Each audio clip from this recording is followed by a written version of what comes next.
It's Sunday, well, 6:30, something like that, p.m. And it's time for another weekly wrap-up. But first, let me take you on a little walk here in my new area, southeast of Stockholm. About 10 kilometers south of Stockholm. That's where I am. And it has been a week. Of course, it has been a week. There's always a week, right? It has been pretty much a week, and I want to talk about several things. I want to talk about last night we had a Eurovision Song Contest, which is one of the greatest things. I grew up with it, 65 years old already. That song contest was called Grand Prix EUROVISON de la Chanson once, and we sort of grew up with it here in Europe. And last night there was a show, the first show in Rotterdam in Holland. First show more than a year, with 4,500 people in the audience. That was amazing. 4,500 people were there, and it was a great contest. In recent years it has been pretty much the same kind of Eurodisco stuff that has been played there, but yesterday it was great. I'm going to link to some of the songs down below that I liked. Yesterday, Italy won. If you have seen that in Europe, or maybe even in the US, it was live on YouTube. Even friends in South America saw it live. A lot of things to talk about reading, about the post-Soviet book club, about a buddy read that is starting now, today actually, and about the BookTube prize that has to be judged until next Monday. Next week, 8 days from now. And so let's get started with the video, but first a little bit of the surroundings here in south of Stockholm.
Finally, I arrived back home and can speak about the books that I have read, that I'm currently reading, and that I'm planning to read in the near future.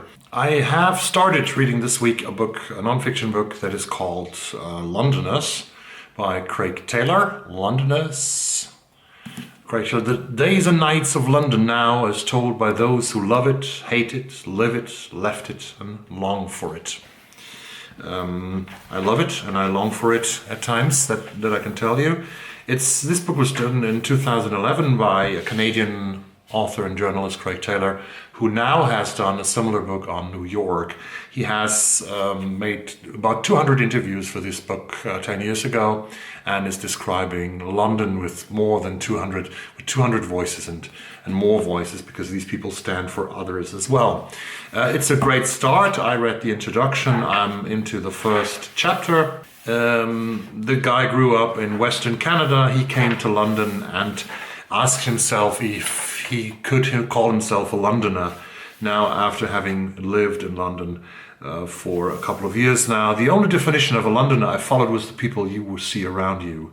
The ones who stock the tube trains and fill the pavements and queue in Tesco with armfuls of plastic-wrapped veg. Whatever their reason or origin, they are laughing, rushing, conniving, snatching free evening newspapers, speaking into phones, complaining, sweeping floors, tending to hedge funds, pushing empty pint glasses, marching, arguing, drinking, kneeling, swaying, huffing at those who stand on the left-hand side of the escalator, moving, always moving. It's a city of verbs. Great pleasure to read Londoners in the next few weeks for me by Craig Taylor, because I love the city of London. I can't wait to get back to London. The last time I was in London is I must have been in 2019, not more than 2 years ago. I think it was almost exactly 2 years ago. In the summer of 2019, I was in London with my job, and as usual, I added 2 nights to my business stay. So I had 2 nights where I pay for my own stay in London, and when we are on a business trip to London, we always stay in South Kensington, which is a very rich part of London, because that's where our office is that we are going to visit. But then when I become private, and move to another part of town, I move to places far away from South Kensington, where more regular living Londoners are. Places like Wembley, like Brent, like Peckham, like Hammersmith. Don't forget Hammersmith, because Hammersmith is probably the place where I always go to. There's a little beautiful pension, a bed and breakfast called, no, I'm not going to tell you the name, because then otherwise they get fully booked and I will never get a room again. But there's a very beautiful, modest bed and breakfast that I love to go. I've been there like 4 times already in Hammersmith in London. Then I also read Untraceable by Sergei Lebedev. I started reading that novel for my post-Soviet book club that I started, and that I have collected a couple of members to. Not all of you have sort of asked to be admitted to the post-Soviet book club on Facebook, and it's really, everything is my fault. I know that it's not going so well like I thought, because I thought we would be able to discuss Untraceable, but maybe Facebook's not the right place to do this. 1/4 of the book for everyone else outside the post-Soviet book club who are not reading this one. Already very renowned Russian author named Sergei Lebedev, who wrote this book about a professor named Kalitin, who is a refugee. He's a defector. He has left the Soviet Union. He has left Russia. And he is the inventor of a poison that is killing enemies of the country. So now he's himself an enemy of the country, and somebody's going to hunt for him with his own poison. Professor Kalitin is a ruthless narcissist chemist who has developed an untraceable, extremely lethal poison called neophyte.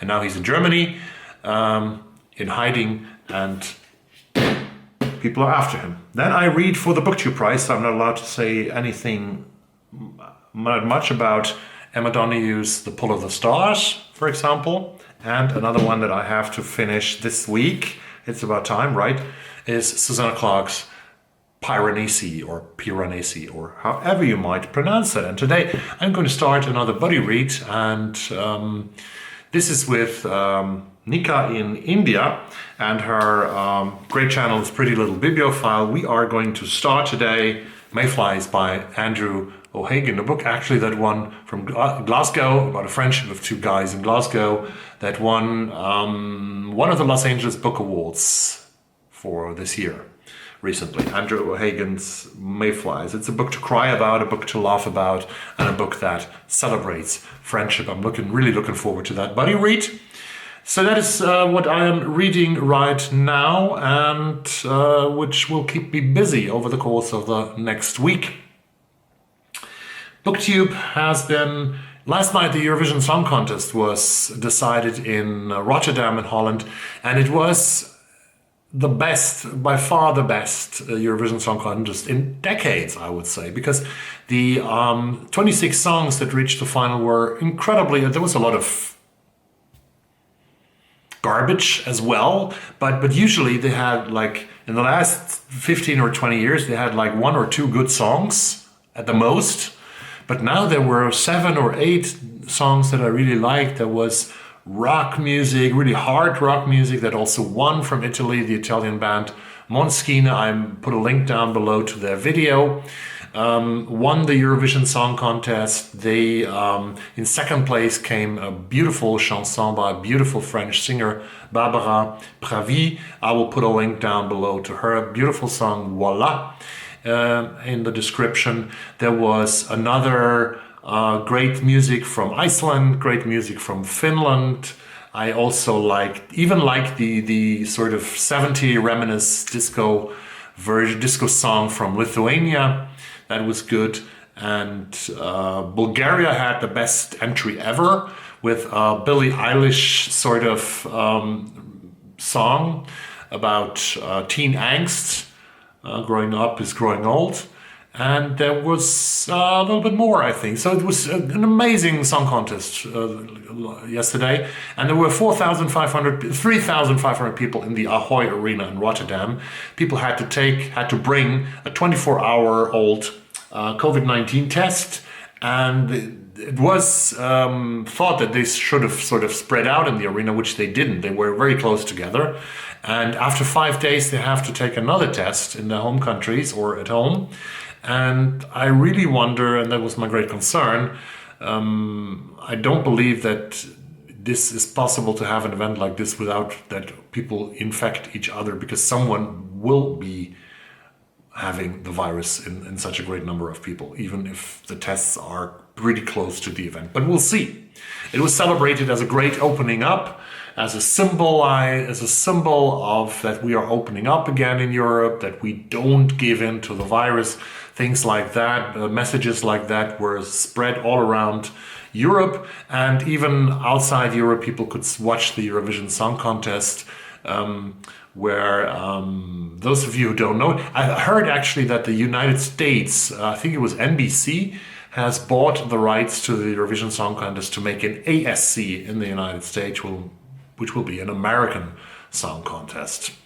I wonder how that goes, because I think it's not easily transferable, because we have so many different cultures, so many languages, and so many different traditions. But how are they going to do it in the US? Are they going to have an entry from Wyoming, an entry from Alabama, an entry from New York, an entry maybe from Canada, from the Canadian provinces? I don't know. But let's look forward to it. But it could be sort of pretty more homogenic song contest than in Europe, where it's a very heterogenic, very diverse continent. Right, that was the Eurovision Song Contest Italy, and it's always like that. If you win the contest as a country, you have to host it next year. So the next Eurovision Song Contest 2022 is going to be held in Italy, Rome or Naples or Milan or Florence. They have a couple of opportunities, right? And in a beautiful country like Italy. The truce is reached in the truce is reached in Palestine-Israeli conflict right now. The guns are silent, which is good, of course. It's like Malcolm Moore commented on his great podcast Rumble, I think on Thursday, when the truce was established and was negotiated. He said the bank called Mr. Netanyahu, the bank being Joe Biden, called Netanyahu a couple of times and told him, well, if you want our money, please think about what you're doing. And suddenly everybody says that they reached their goals with the war. The Israelis say they have reached their goals. Hamas is not capable of doing anything. Hamas says we have reached our goals as well. So everybody reached their goals and a lot of people are dead. This is crazy. What else is it's good that the guns are silent, and I hope that they are silent for the next 20 or 30 years and maybe forever. Maybe people get finally down together with some people to help them to negotiate a solution for this unsolvable conflict. One state, two states solutions are in the game, in the race, but I think none of this solves the conflict really. So now let's get back to reading. I still have to make my BookTube video. I'm going to do that 1 year on BookTube. But on Tuesday there will be a tag video. And until then, and until next week, there will be hopefully a lot of reading for you and for me. and so that we can talk about a beautiful bunch of books next week. I've got new shelves. I'm going to show them to you one of these days. But for today, I thank you very much for being here, for watching. Mask up, keep safe, and I see you very soon.